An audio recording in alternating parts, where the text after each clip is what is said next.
Right, roll it.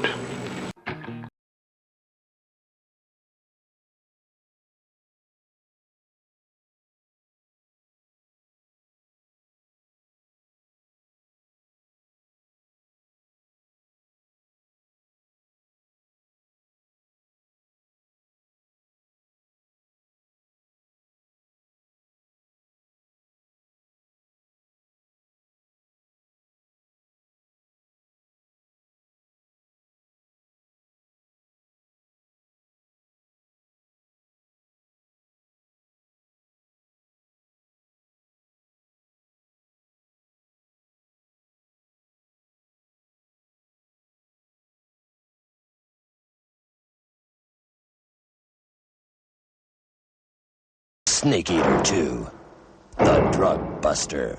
Welcome to the B-Movie Rollout, a place where we take a look at cheesy, low-budget action movies from the 1980s and remember why we left them there in the first place.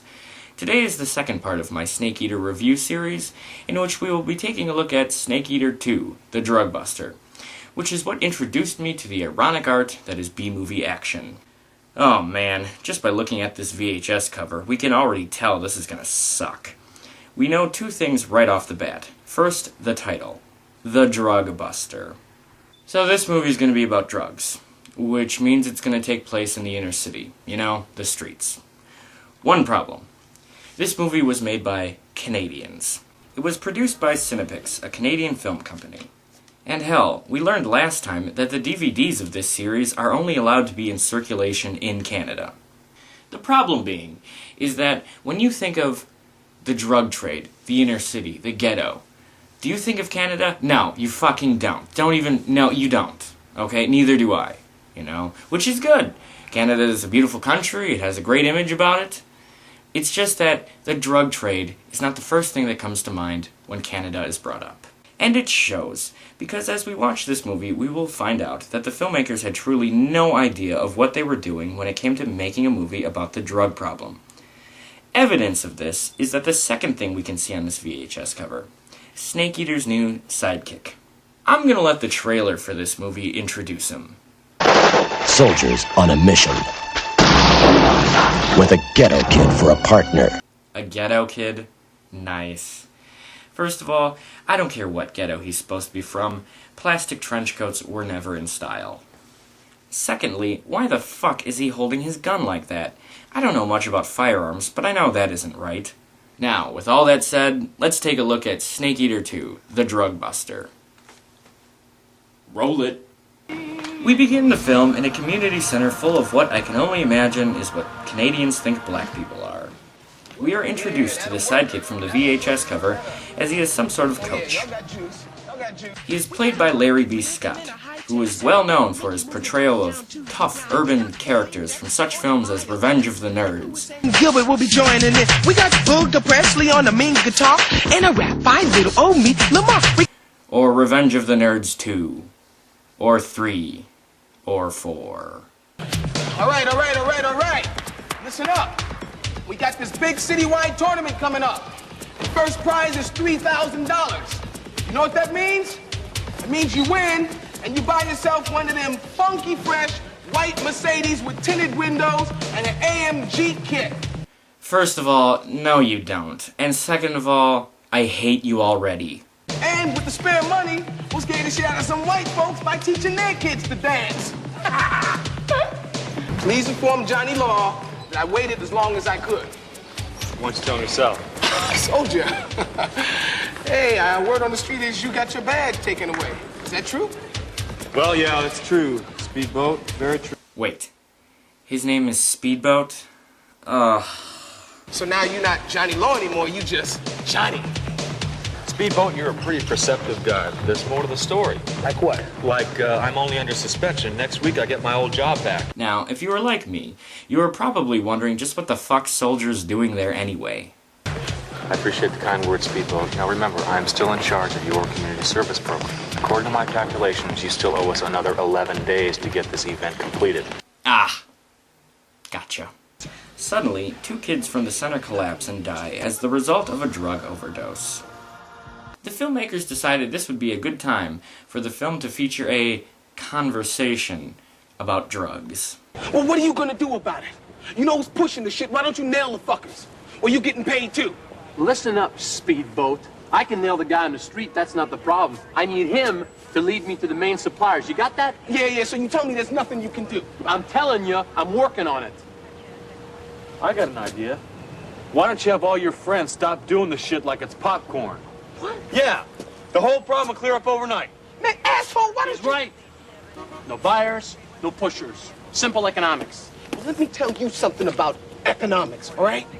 You know who's doing it, but you won't nail him because you're getting paid by the man. That's economics. No, Speedboat, that's a lot of shit and you know it.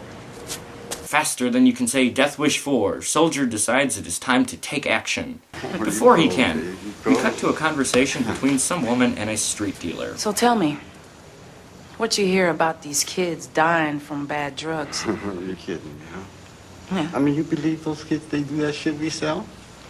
Kids is damn fools, baby. Fools deserve to die. Let me get this straight. These dealers are intentionally selling poison drugs to murder users. Drug dealers are intentionally killing their own customers. Really? Simple economics. Soldier then appears and shoots the place up. He gets knifed just before Speedboat shows up, but he's not exactly looking to help Soldier. Hey, I just came in here to do the same thing you did. But it looks like you don't need much help. Hey, I'd love to stay and help you clean up, but I wouldn't want to take the credit away from you on this one, bro. See ya.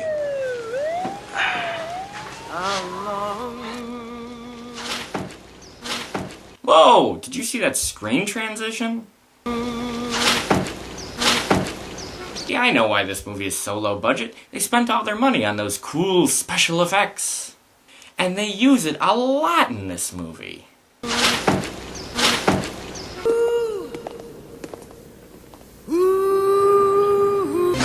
Keep coming. Keep going up.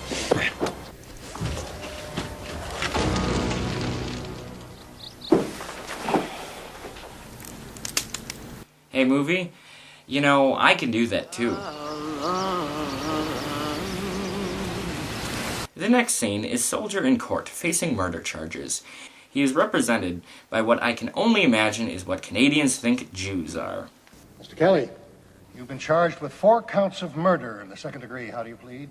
We plead not guilty by reason of insanity. Your Honor, my client is not fit to stand trial. He refuses to take part in his own defense. He's not cognizant of the surroundings or aware of the seriousness of the charges leveled against him. And I insist, no, I demand, Your Honor, that he receives proper psychiatric evaluation in accordance with Article 730, Section 10 of the legal definition of fitness to proceed. That's all it takes to get Soldier sent to an insane asylum for psychiatric review. Very well, Mr. Shapiro. So the filmmakers not only have no idea of what the inner city is, they also have no idea of what the justice system is. Soldier then meets some new friends at the insane asylum. There's Torchy, who we saw at the end of SnakeEater II, Joey, who's good at getting things for inmates, Sydney, the ringleader, and then there's Billy Ray Sunshine. As ordained minister of my own church. I thought he looked familiar. It's a TV evangelist, got caught in a sex scandal.